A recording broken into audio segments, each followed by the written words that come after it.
Hello everyone, एक major global weather shift होने जा रहा है।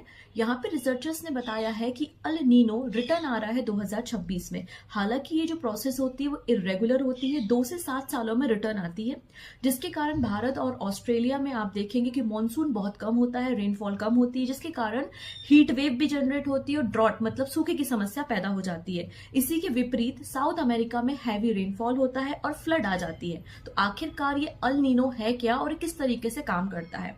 तो अगर हम देखेंगे ट्रेड विंड की डायरेक्शन, तो ट्रेड विंड आपको साउथ अमेरिका के कोस्ट से एशिया की तरफ आते हुए दिखाई देंगी। तो इन जनरल नॉर्मल डेज में क्या होता है कि साउथ अमेरिका के कोस्ट का पानी जब गर्म हो जाता है तो ट्रेड विंड जो है वो साउथ अमेरिका से एशिया की तरफ चलती हैं और गर्म पानी को भी अपने साथ लेकर जाती हैं, जिससे एशिया के आसपास लो प्रेशर एरिया क्रिएट हो जाता है। और जब लो प्रेशर एरिया क्रिएट हो जाता है तो मानसून की उत्पत्ति होती है और अच्छी खासी बारिश भारत में होती है।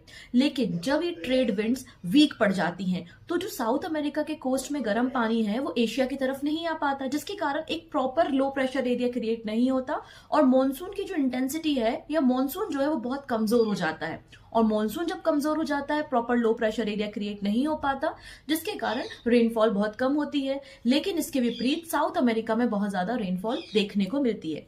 अब ये जो अल नीनो वर्ड है ये एक स्पेनिश भाषा का वर्ड है।